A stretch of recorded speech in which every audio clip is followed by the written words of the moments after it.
Hello, friends. Welcome back. I am Vijendra Nagda.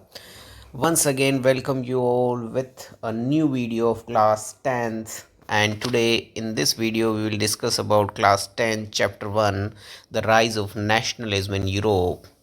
In today's video, we will discuss about the 5 mark questions. The long answer questions of this chapter will be discussed today. All the questions are very important, and all of you must learn all these questions and their answers. They are very important for your coming board examination. So be ready for today's first question. And today's first and the most important question of this chapter is the following one. Question number 1. The what steps were taken up by French revolutionaries to create a sense of collective identity amongst the French people? France की क्रांति 1789 की क्रांति के बाद वहाँ के क्रांतिकारियों द्वारा वो कौन से कदम उठाए गए जिससे फ्रांस के नागरिकों के बीच में एक सामूहिक अपनेपन के भाव को जागृत किया जा सके? ये बहुत इंपॉर्टेंट क्वेश्चन है और इस चैप्टर का जो 5 मार्क के क्वेश्चंस में ये बहुत बहुत इम्पोर्टेंट है। तो आप सभी इस क्वेश्चन को लर्न करने की कोशिश करेंगे। इस क्वेश्चन का आंसर है the French revolutionaries introduce various measures and practices that could create a sense of collective identity. The measures were, France के क्रांतिकारियों ने बहुत सारे विविध प्रकार के उपाय और तरीकों का यूज़ किया फ्रांस के लोगों के बीच में सामूहिक अपनेपन के भाव को जागृत करने के लिए। उनके द्वारा उठाए गए कदम निम्न प्रकार से हैं। पहला कदम है the idea of la patrie, the fatherland and le citoyen the citizen emphasize to ensure equal rights under constitution. France के क्रांतिकारियों ने सबसे पहले अपने देश के नागरिकों में अपने देश के प्रति पितृभक्ति या फादरलैंड एंड ले सिटियोन यानी समान नागरिकता की भावना पर जोर दिया और सभी नागरिकों को समान अधिकार प्रदान करने की व्यवस्था की एक संविधान के अंतर्गत। तो ये बहुत इम्पोर्टेंट चीज़ वहाँ के क्रांतिकारियों द्वारा की गई। दूसरा प्रयास जो वहाँ के क्रांतिकारियों ने किया है वो है tricolour flag was chosen to replace the former royal standard. France के पुराने शाही ध्वज के स्थान पर वहाँ पर तिरंगे झंडे को राष्ट्रीय ध्वज के रूप में स्वीकार किया गया। Third, the estate general was renamed as the national assembly. Estate general का नाम बदलकर राष्ट्रीय सभा या राष्ट्रीय असेंबली, नेशनल असेंबली कर दिया गया है। फिर चौथा, the new hymns composed, oath taken, martyrs were commemorated, all in the name of the nation. देश के नाम पर नए नए गीत भजन रचे गए, प्रतिज्ञाएं ली गई और शहीदों का गुणगान किया गया और ये सारा सब कुछ देश के नाम पर किया गया। तो ये सारे कदम उठाए गए। उसके बाद नेक्स्ट जो कदम उठाया गया that is A centralized administrative system introduced, एक केंद्रीकृत प्रशासनिक व्यवस्था स्थापित की गई एंड फॉर्मुलेटेड यूनिफॉर्म लॉज, और पूरे देश में एक समान कानून बनाए गए for all citizen with territory, और सभी लोगों पर एक जैसे कानूनों को लागू किया गया। Sixth, internal custom duties and dues were abolished, आंतरिक सीमा शुल्क समाप्त कर दिए गए and uniform system of weight and measures introduce, और एक समान नाप तोल के जो सुविधाएं हैं उसको प्रारंभ किया गया। सेवंथ, रीजनल डायलेक्ट्स वर डिस्करेज, क्षेत्रीय भाषाओं को हतोत्साहित किया गया and French became the common language of the nation, यानी फ्रेंच भाषा को एक तरह से पूरे देश की एक राष्ट्रभाषा के रूप में, एक समान भाषा के रूप में स्वीकार किया गया। तो ये 7 स्टेप्स वहाँ के जो क्रांतिकारी हैं उनके द्वारा उठाए गए थे, जिसकी वजह से फ्रांस के लोगों में सामूहिक अपनेपन की भावना जागृत हुई और उसी की वजह से फ्रांस की सेना बहुत मजबूत सेना बन गई थी और उसी की वजह से फ्रांस जो है इस 1789 की फ्रांसीसी क्रांति के बाद एक बहुत शक्तिशाली देश के रूप में परिवर्तित हो गया था। इसके बाद अगला क्वेश्चन जो इस चैप्टर का बहुत ही इंपॉर्टेंट क्वेश्चन है that is what was Congress of Vienna. 1815 की वियना कांग्रेस क्या थी and what were it's consequences, और इसके क्या परिणाम हुए।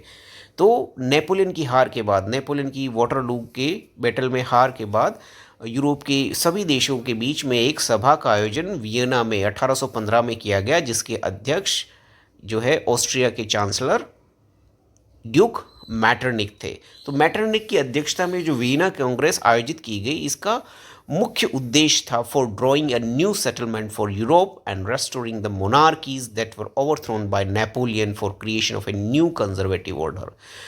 पुरानी प्राचीन यूरोपीय शासन व्यवस्था, तानाशाही व्यवस्था को फिर से स्थापित करने के लिए ये वियना कांग्रेस आयोजित की गई थी, क्योंकि फ्रांस की क्रांति के बाद से बहुत सारे परिवर्तन कर दिए गए थे, नए नए सुधार देशों में किए जा रहे थे। तो उन सब को समाप्त करने के लिए और पुरानी कंजर्वेटिव ऑर्डर को फिर से री एस्टेब्लिश करने के लिए ये वियना कांग्रेस आयोजित की गई थी। The salient features of the treaty were as follows. इस वियना कांग्रेस के प्रमुख बिंदु निम्न प्रकार से। पहला काम जो इस वियना कांग्रेस में किया गया वो था Bourbon dynasty restored to power in France में। फ्रांस में फिर से बुर्बो राजवंश के शासन की स्थापना की गई। दूसरा, France was disposed of its conquered territories. France के जीते गए प्रदेश उससे वापस ले लिए गए। Kingdom of Netherland which included Belgium was set up in north. France के उत्तर में नीदरलैंड के साम्राज्य की स्थापना की गई, जिसमें बेल्जियम का राज्य भी सम्मिलित था। यानी बेल्जियम और नीदरलैंड को मिलाकर एक नया राज्य फ्रांस के उत्तर में स्थापित किया गया, जिसे नीदरलैंड कहते थे। और इसी तरह से फ्रांस के दक्षिण में एक नया राज्य स्थापित किया गया, जिसका नाम था जिनेवा। और इन दोनों ही राज्यों को स्थापित करने का उद्देश्य था preventing French expansion in future. France का भविष्य में और अधिक विस्तार ना हो सके, उसकी सीमाओं को कंट्रोल किया जा सके, इसके लिए ये दो नए राज्य फ्रांस की सीमा पर स्थापित किए गए। फिर चौथा काम किया गया, Prussia was given new territories. Prussia जो एक बहुत शक्तिशाली राज्य था जर्मनी का, उसको फ्रांस के जीते हुए बहुत सारे राज्य दिए गए, including A portion of Saxony. Saxony का राज्य भी प्रूशिया को दिया गया। फिर फिफ्थ काम जो इसमें किया गया, Austria got control over northern Italy. उत्तरी इटली का कुछ भाग जो लोम्बार्डी वेनेशिया जिसको कहा जाता है, वो ऑस्ट्रिया को दिया गया। फिर उसके बाद रशिया गॉट पोलैंड। ठीक है, पोलैंड का राज्य रशिया को दिया गया। और Napoleon's confederation of 39 state was not change. लेकिन इस वियना कांग्रेस में एक और बड़ा सुधार ये किया गया कि नेपोलियन ने जो 39 राज्यों का 39 राज्यों का एक शुल्क संघ बनाया था, उसको नहीं हटाया गया, उसको नहीं बदला गया। लेकिन बाकी सारे जो वियना कांग्रेस के जो परिवर्तन किए गए थे, उन परिवर्तनों में फिर से फ्रांस को कमज़ोर करना और मोनार्कीज़ को पावरफुल बनाने के लिए ये वियना कांग्रेस आयोजित की गई थी, और उसमें फ्रांस को कमज़ोर करने का सबसे ज़्यादा प्रयास किया गया था। तो ये बहुत इंपॉर्टेंट क्वेश्चन है, आपको ये याद रखना है। और उसमें एक चेंज जो बहुत महत्वपूर्ण रहा, जो नहीं किया गया, वो नेपोलियन द्वारा 39 राज्यों का एक सीमा शुल्क संघ या 39 स्टेट्स का जो कन्फेडरेशन बनाया था, उसको परिवर्तित नहीं किया गया। इसके बाद चलते हैं इस चैप्टर के थर्ड मोस्ट इंपॉर्टेंट क्वेश्चन की ओर, और वो क्वेश्चन है, discuss why the 1830s were years of great economic hardship in Europe. 1830 के दशक यूरोप के लिए बहुत ही ज़्यादा आर्थिक कठिनाइयों वाले रहे। क्यों? डिस्कस कीजिए। 1830 का तो जो दशक है वो यूरोप के लिए बहुत मुश्किलों भरा रहा। क्यों? तो यूरोप के लिए ये जो 1830 के दशक का पीरियड था बहुत मुश्किलों भरा रहा। इसके बहुत सारे कारण हैं, और उसमें सबसे पहला कारण है इंक्रीज इन पॉपुलेशन। इस समय यूरोप की पॉपुलेशन बहुत तेज़ गति से बढ़ रही थी, जनसंख्या बहुत बढ़ रही थी, और जनसंख्या बढ़ने के साथ ही नई नई बहुत सारी समस्याएं उपस्थित हो रही थी। और उन समस्याओं में दूसरी समस्या थी, there were more seekers of job than employment. रोजगार की तुलना में काम ढूंढने वाले लोगों की संख्या कहीं ज़्यादा थी, यानी बहुत सारे लोग बेरोजगार थे। Third, population from rural areas migrated to the cities to live in overcrowded slums. और रोजगार नहीं थे, इसलिए गांवों के बहुत सारे लोग अपने अपने गांवों को छोड़कर शहरों की तरफ जा रहे थे, जहां पहले से ही जनसंख्या ज़्यादा थी, पहले से ही बहुत ज़्यादा लोग रह रहे थे। तो ऐसे में उन गंदी झुग्गी झोपड़ियों में रहने के लिए उन्हें मजबूर होना पड़ा। Fourth, small producers in towns were faced with stiff competition from imports of cheap machine-made goods from England, especially in textile production. और छोटे छोटे उद्योगपति थे, उनको इस समय इंग्लैंड से आने वाली चीज़ों से बहुत ज़्यादा कंपटीशन का सामना करना पड़ रहा था, और स्पेशली इन टेक्सटाइल प्रोडक्शन, कपड़े के उद्योग में ये कंपटीशन सबसे ज़्यादा था। ठीक है, तो इस समय ये कंपटीशन की वजह से भी छोटे छोटे उद्योगपतियों को बहुत नुकसान हो रहा था। पांचवा जो कठिनाइयों का था वो था, in those region of Europe where the aristocracy still enjoyed power, peace and struggle under the burden of feudal dues and obligation. उन क्षेत्रों में जहां अभी भी अभिजात वंशी या जो फ्यूडल सिस्टम थे, जो रिच लोग थे, वो अभी भी पावर में थे, उन एरियाज़ में किसानों की स्थिति बहुत ज़्यादा दयनीय थी। उनके ऊपर अभी भी बहुत सारे टैक्सेस थे और उन्हें बहुत सारे जो है काम करने पड़ते थे। नेक्स्ट है, सिक्स्थ है, the rise of food price. और इस समय ही यूरोप में खाने की कीमतें बहुत ज़्यादा बढ़ गई थी। ठीक है, क्यों? क्योंकि एक बार भी अगर फसल खराब हो जाती थी तो उसकी वजह से सारे पूरे क्षेत्र में जो है प्रशासनिक व्यवस्था इतनी खराब हो जाती थी कि लोगों के पास खाने तक को नहीं होता था, बहुत ज़्यादा गरीबी फैल जाती थी। तो ये सारे जो रीज़न है, ये 6 रीज़न है जिसकी वजह से 1830 के दशक को इकोनॉमिक हार्डशिप यानी आर्थिक कठिनाइयों का समय कहा जाता है। इसके बाद हम चलते हैं नेक्स्ट क्वेश्चन की ओर, क्वेश्चन नंबर 4। क्वेश्चन नंबर 4 बहुत बहुत इंपॉर्टेंट क्वेश्चन है इस चैप्टर का, और ये बहुत बड़ा क्वेश्चन भी है। जनरली ये बार बार पूछा जाता है। Explain what is mean by the 1848 revolutions of the liberals. उदारवादियों की 1848 की क्रांतियों से आप क्या समझते हैं? What were the political, social and economic ideas supported by the liberals. उदारवादियों द्वारा कौन कौन से राजनीतिक, सामाजिक और आर्थिक विचारों को सपोर्ट किया जाता था। तो 1848 में यूरोप के बहुत सारे देशों में उदारवादियों द्वारा बहुत सारे मूवमेंट चलाए गए थे। स्पेशली ये जो लिबरल्स लोग थे वो एजुकेटेड मिडिल क्लास के लोग थे, पढ़े लिखे मध्यम वर्ग के लोग थे, और इन लोगों को बहुत सारे पुअर, अनएम्प्लॉयड और भूखे लोगों द्वारा, भूखे किसानों द्वारा, वर्कर्स द्वारा सपोर्ट किया गया। तो 1848 के दशक में गरीब और किसानों और मजदूरों के द्वारा सपोर्टेड पढ़े लिखे लोगों, उदारवादियों के जो मूवमेंट थे उनको ही लिबरल रिवॉल्यूशंस ऑफ 1848 कहा जाता है। और ये सब जो लिबरल्स थे वो क्या चाहते थे? All of them wanted to establish independent nation state. ये सभी एक स्वतंत्र राष्ट्र राज्य को स्थापित करना चाहते थे जिसमें सभी को फ्रीडम हो, इंडिविजुअल फ्रीडम हो, इक्वलिटी बिफोर लॉ हो, सभी को कानून के सामने समानता हो और आज़ादी हो। तो ये सभी मध्यम वर्गीय उदारवादी जो है individuals freedom, equality before law और लिबर्टी के लिए काम कर रहे थे। थर्ड था, while in countries like France food shortage, unemployment and poverty during 1848 led to various revolution. France में भूख, बेरोजगारी और गरीबी की वजह से बहुत सारे मूवमेंट इस समय हुए थे, जबकि यूरोप के दूसरे क्षेत्रों में both man and women belonging to the liberal middle class combined their demands for constitutionalism with national unification. तो यूरोप के दूसरे देशों में बहुत सारे महिला और पुरुषों ने मिलकर, उदारवादी पुरुषों ने मिलकर क्या किया, अपने अपने देश में संवैधानिक और एक राष्ट्र राज्य की निर्माण के लिए प्रयास इस समय शुरू कर दिए गए थे। तो इन सारे ही मूवमेंट को जो है लिबरल रिवॉल्यूशंस ऑफ 1848 कहा जाता था। अब ये लोग कौन कौन से आर्थिक, सामाजिक और राजनीतिक अधिकारों की मांग कर रहे थे? तो उसमें सबसे पहले देखते हैं पॉलिटिकल आइडियाज़, राजनीतिक विचार इनके क्या थे लिबरल नेशनल्स के। तो लिबरल नेशनल्स का पहला विचार, राजनीतिक विचार था कि वो लोगों की इच्छा पर जो है सरकार या गवर्नमेंट बनाना चाहते थे। दूसरा, वो एंड ऑफ ऑटोक्रेसी यानी तानाशाही शासन व्यवस्था का अंत चाहते थे। तीसरा, a constitutional and representative government through parliament, और वो एक ऐसी शासन व्यवस्था चाह रहे थे जिसमें लोगों के प्रतिनिधियों द्वारा पार्लियामेंट का चुनाव किया जाए। चौथा, राइट टू प्रॉपर्टी, सभी लोगों को प्रॉपर्टी का राइट मिले। उस समय यूरोप में सिर्फ जो है एरिस्टोक्रेट्स या धनी वर्ग के लोगों को ही संपत्ति का अधिकार था। तो इस समय राजनीतिक रूप में सभी लोगों के लिए संपत्ति के अधिकार की ये लोग डिमांड कर रहे थे, लिबरल्स या उदारवादी। फिर सोशल आइडियाज़ की अगर हम बात करें तो सामाजिक विचारों के अंतर्गत लिबरल्स जो है वो चाह रहे थे एक ऐसी सोसाइटी जहाँ पर क्लास यानी जो है ऊंची क्लास, नीची क्लास और पार्शलिटीज़ यानी भेदभावपूर्ण और जन्म के आधार पर विशेषाधिकारों वाली सारी जो विषमताएं थी उसको खत्म कर एक समानता की शासन व्यवस्था, एक समान समाज की जो है कल्पना वो कर रहे थे और उसको वो चाह रहे थे। Second, abolition of serfdom.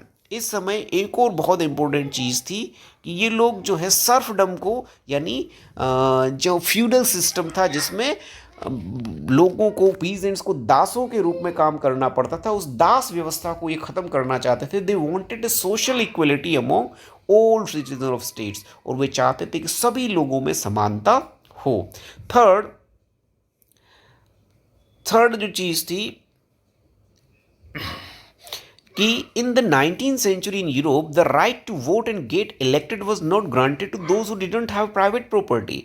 19वीं सदी तक उन लोगों को वोट का अधिकार नहीं था जिनके पास कोई संपत्ति नहीं होती थी।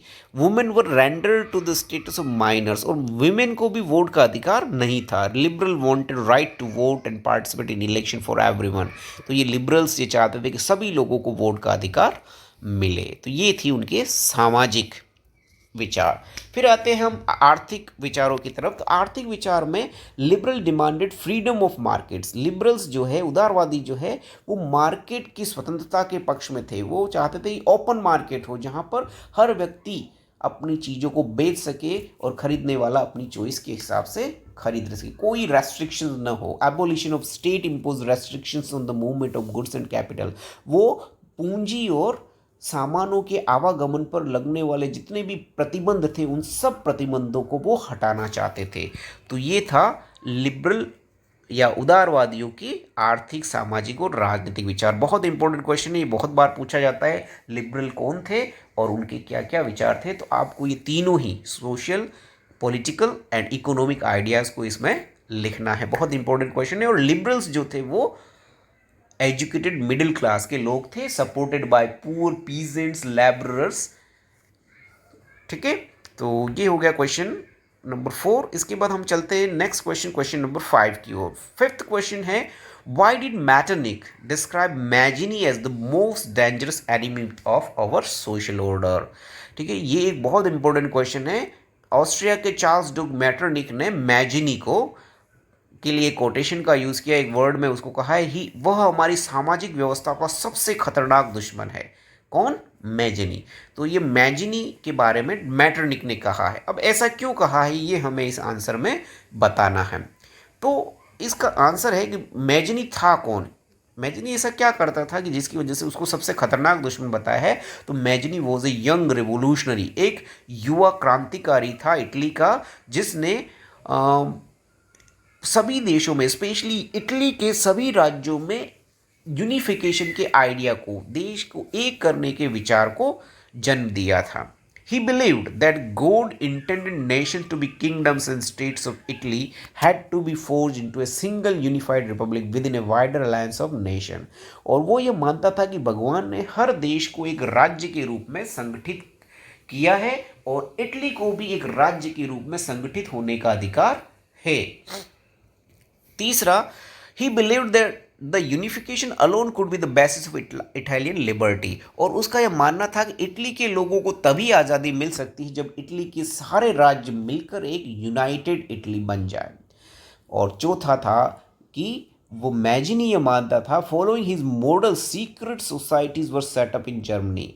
और इसी मैजिनी के विचारों के आधार पर जर्मनी में बहुत सारी जो है गुप्त क्रांतिकारी संगठन एस्टेब्लिश हो गए थे। फ्रांस में, स्विट्जरलैंड में, पोलैंड में, अलग अलग बहुत सारे देशों में ऐसे क्रांतिकारी संगठन स्थापित होते जा रहे थे। उसके विचारों के आधार पर जर्मनी, फ्रांस, स्विट्जरलैंड, पोलैंड, इन सभी देशों में बहुत सारी गुप्त क्रांतिकारी संगठनों की स्थापना हुई।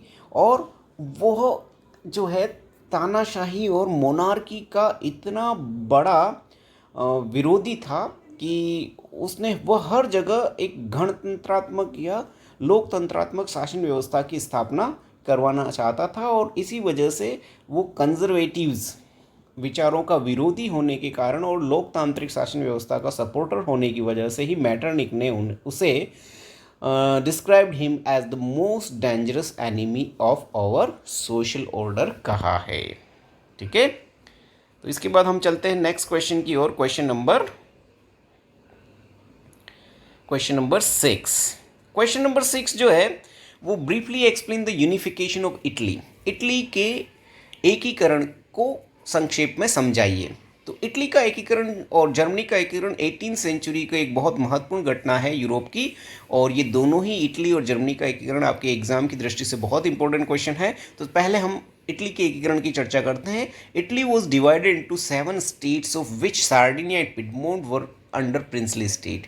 इटली जो है 7 राज्यों में विभाजित था, और उसमें सार्डिनिया पिडमोंट यहाँ का सबसे बड़ा राज्य भी था और एक प्रिंसली स्टेट था। फिर नॉर्थ का जो इसका पार्ट था, जहाँ पर लोम्बार्डी वेनेशिया के राज्य आते थे, ये दोनों ही राज्य जो है वो ऑस्ट्रिया के अधिकार में थे। सेंटर में जो रोम वाला पार्ट था वो पोप के अधिकार में था, और साउथ का जो सिसिली स्टेट्स थे वो स्पेन के राजाओं के अधिकार में थे, या स्पेन की डायनेस्टी वहाँ पर रूल करती थी।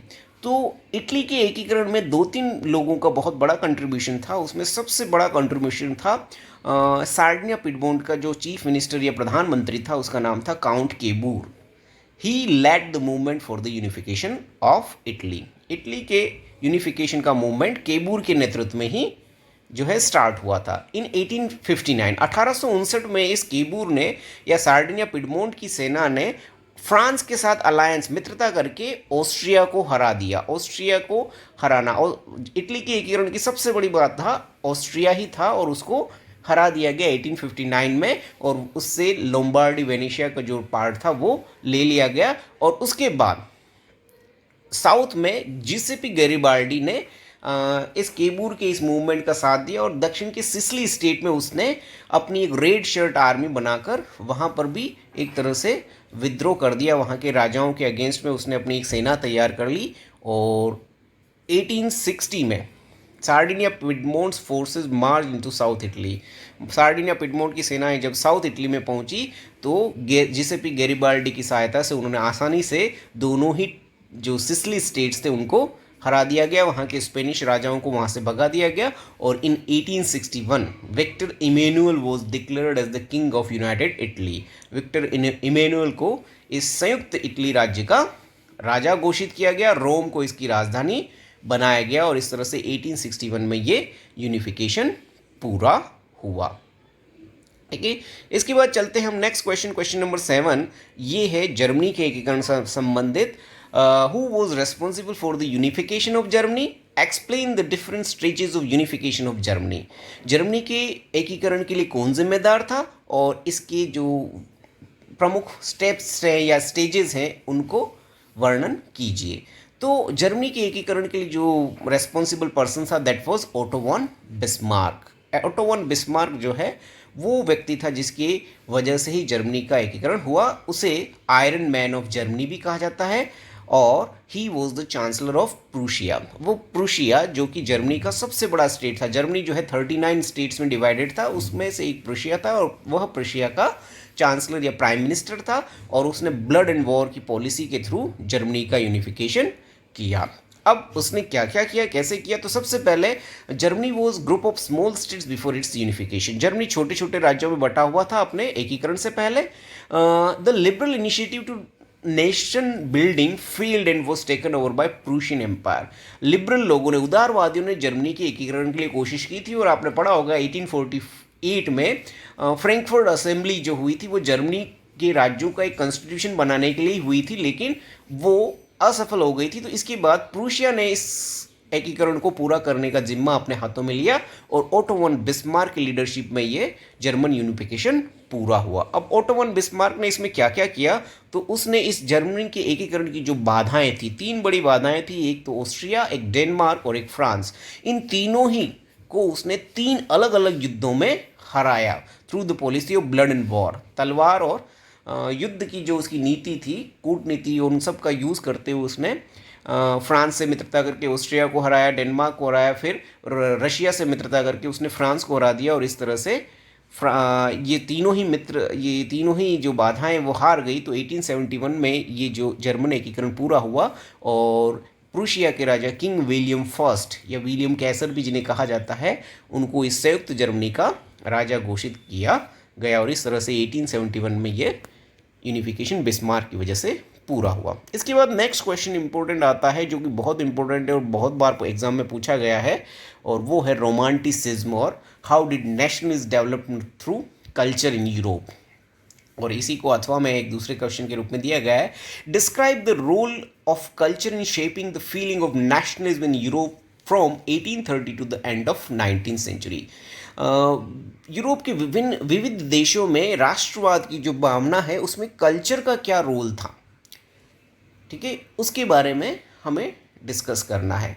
तो culture, music, dance and religion played an important role in growth of nation. राष्ट्रवाद की भावनाओं को बढ़ाने में संस्कृति, संगीत, नृत्य और धर्म का बहुत बड़ा योगदान रहा, भाषा का बहुत बड़ा योगदान रहा है। सबसे पहले हम देखते हैं कल्चर ने कैसे रोल प्ले किया। तो role of culture was important in creating the idea of the nation, ठीक है। किसी भी देश के विचार को पूरा करने में कल्चर का बहुत बड़ा योगदान है, और कल्चर में होती है आर्ट, पोइट्री, म्यूजिक, ये सब जो है help in developing and expressing nationalist feeling. इनके थ्रू ही राष्ट्रवादी भावना और विचारों को फैलाया जाता है। Romanticism was a cultural movement that led to the development of a nationalist sentiment.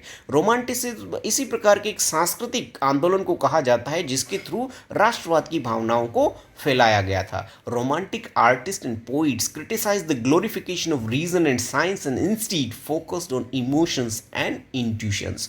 जो रोमांटिक कलाकार हैं और कवि हैं, उन्होंने तर्क और विज्ञान की जो ग्लोरिफिकेशन है उसको उन्होंने क्रिटिसाइज किया, और उन्होंने फोकस किया कि व्यक्ति की भावना और उसकी सहज ज्ञान जो है वो ज़्यादा महत्वपूर्ण है, न कि तर्क और विज्ञान। फिर हम आते हैं लैंग्वेज की ओर। लैंग्वेज ने कैसे रोल प्ले किया, तो यहाँ पर यूरोप में भाषा का भी राष्ट्रवाद की भावना को बढ़ाने में बहुत महत्वपूर्ण योगदान रहा है, स्पेशली पोलैंड में। आफ्टर रशियन ऑक्यूपेशन, जब वियना कांग्रेस के बाद पोलैंड पर रशिया ने जब अधिकार कर लिया था और वहाँ की पोलिश भाषा को ज़बरदस्ती बंद कराकर स्कूलों में बंद कराकर रशियन को स्कूलों की जो है भाषा बनाया गया, रशियन भाषा में ही वहाँ पर स्कूल एजुकेशन स्टार्ट की गई। तो इसका सब तरफ विरोध किया गया, और एक सशस्त्र क्रांति भी 1831 में हुई, जहाँ पर उस क्रांति को रशिया की आर्मी ने बहुत बुरी तरह से ख़त्म कर दिया गया। लेकिन इस क्रांति के बाद वहाँ की क्लर्जी मीन्स जो प्रीस्ट और पादरी, चर्च के जो लोग होते हैं, उन्होंने क्या किया, अपनी शिक्षाएं और अपने उपदेश जो है वो पोलिश लैंग्वेज में ही देना स्टार्ट कर दिया, और इस तरह से ये पोलिश लैंग्वेज का यूज़ करना पोलैंड में एक तरह के नेशनल रेसिस्टेंस का एक वेपन बन गया था रशिया के अगेंस्ट में। तो इस तरह से पोलैंड में नेशनलिस्ट की फीलिंग इस पोलिश लैंग्वेज के थ्रू आई थी। फिर हम बात करते हैं म्यूज़िक और डांस की। तो music and dance also plays an important role in creating the feeling of nationalism. इसमें जर्मन फिलोसोफर हर्डर का एक कोटेशन है कि उसका एक मानना था कि ये जो फोक डांस, फोक पोइट्री, फोक म्यूज़िक जो होता है, यही किसी भी देश की एक वास्तविक स्पिरिट या आत्मा होती है। इसी के थ्रू देश की आत्मा को विकसित किया जा सकता है। तो जर्मनी में बहुत सारे ऐसे फोक लोर्स और फोक टेल्स को इकट्ठा किया गया, और जिसके थ्रू जर्मनी के लोगों में नेशनलिस्ट की फीलिंग को बढ़ाया गया था। तो यहाँ पर पोलैंड में लैंग्वेज ने, जर्मनी में म्यूज़िक, डांस, फोक सॉन्ग्स, फोक लोर्स ने जो है नेशनलिस्ट की फीलिंग को बढ़ाया था। तो ये एग्जाम्पल के रूप में इस क्वेश्चन में आपके काम आएंगे। तो ये इस तरह का क्वेश्चन है। फिर इसके बाद आता है लास्ट इंपॉर्टेंट क्वेश्चन इस चैप्टर का, that is question number 9, why did nationalist tension emerge in the Balkans. Balkan राज्यों में राष्ट्रवाद की भावना और साथ ही साथ जो है वहाँ पर एक टेंशन की सिचुएशन कैसे इमर्ज हो गई 1871 के बाद में।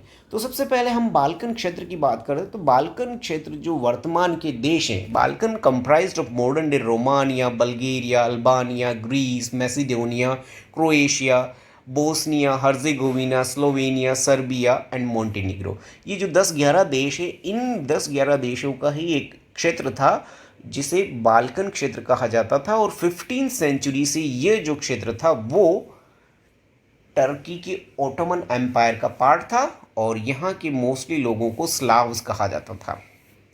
और इस क्षेत्र में टेंशन जैसे जैसे बढ़ती गई उसके दो रीज़न है। एक तो यहाँ पर रोमांटिक नेशनलिस्ट की फीलिंग धीरे धीरे बढ़ने लगी, और साथ ही साथ ये फीलिंग जैसे जैसे बढ़ती गई ये पूरा क्षेत्र जो है धीरे धीरे करके ओटोमन एम्पायर से स्वतंत्र हो गया। और ये पूरा क्षेत्र जैसे ही स्वतंत्र होने लगा तो इन सब देशों के बीच में आपस में ही एक कंपटीशन स्टार्ट हो गया, जिसकी वजह से it became very unstable area. ठीक है, हर जो स्वतंत्र देश बाल्कन एरिया में होता जा रहा था वो दूसरे देश के क्षेत्र पर या टेरिटरी को जीत कर अपना एरिया एक्सपांड करना चाह रहा था। The Balkan people tried to claim independence from the foreign powers by using history to prove that they had once been independent. और इन बाल्कन क्षेत्र के देशों के लोगों ने अपने देश को इस तरह से स्वतंत्र किया कि हिस्ट्री में पहले ओटोमन एम्पायर के अधिकार से पहले वो लोग एक स्वतंत्र देश के रूप में रहते थे। तो इसी चीज़ की, इसी भावना ने वहाँ के लोगों में यह भावना भरी कि वो फिर से आज़ाद होने चाहिए, और इसी वजह से उन्होंने टर्की से आज़ाद होने का मूवमेंट चला दिया in the race to expand the territories. लेकिन यहाँ पर टेंशन इसलिए राइज हुआ, इस यहाँ पर टेंशन का कारण था in the race to expand the territories. सभी अपने अपने टेरिटरीज को इंक्रीज करना चाहते थे, और साथ ही साथ वो चाहते थे टू इम्पोज देयर सुप्रीमेसी। वो उस क्षेत्र में अपनी सुप्रीमेसी चाहते थे, मतलब अपने देश को सबसे पावरफुल चाहते। रोमा ने चाहता था कि वो उस क्षेत्र में सबसे पावरफुल रहे, बल्गेरिया चाहता था वो पावरफुल रहे, अल्बानिया चाहता था वो पावरफुल बने। तो इनमें ये एक कंपटीशन स्टार्ट हो गया, एंड इस वजह से क्या हुआ कि यहाँ पर बहुत सारे युद्ध हो गए, आपस में ये देश एक दूसरे से लड़ने लगे। As a result the Balkan area became an area of intense conflict. बहुत सारे विवाद और युद्धों का क्षेत्र ये बन गया। किसकी वजह से? यहाँ पर इन देशों के बीच में टेरिटरीज को एक्सपांड करने और इस एरिया में सबसे सुप्रीम पावर बनने के चक्कर में ये जो है पूरा टेंशन का एरिया बन गया। अब यहाँ सिचुएशन और वर्स हो गई जब matters were further worsened because the Balkan also became the scene of big power rivalry. इस एरिया में बड़ी शक्तियाँ, यूरोप के बड़े देश जिसमें England, France, Austria, Germany, Prussia, ये जो थे ये सारे देश भी इन देशों के झगड़ों में इन्वॉल्व हो गए।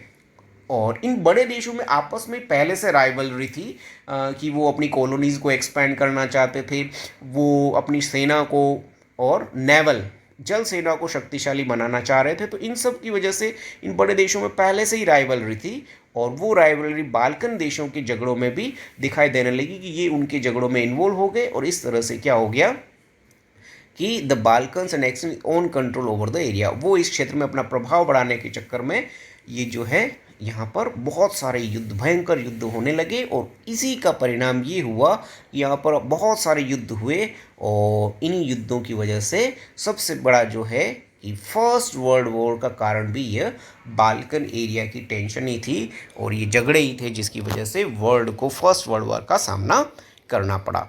तो ये हैं आज के हमारे इस वीडियो की वो 9 वेरी इंपॉर्टेंट क्वेश्चन जो फर्स्ट चैप्टर में से बोर्ड परीक्षा में पूछे जा सकते हैं।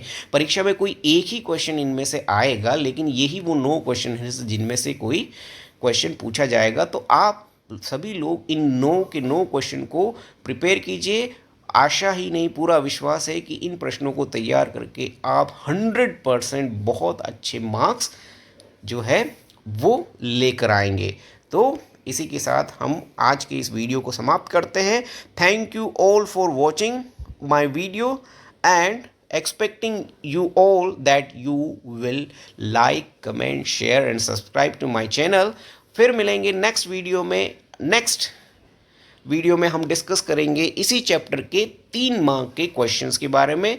3 मार्क के भी क्वेश्चन हमारे बोर्ड एग्जाम में पूछे जाएंगे। तो नेक्स्ट वीडियो में हम देखेंगे कौन कौन से 3 मार्क के क्वेश्चन जो है चैप्टर 1 नेशनलिज्म इन यूरोप से आएंगे। तो तब तक के लिए good by two all, have a nice day.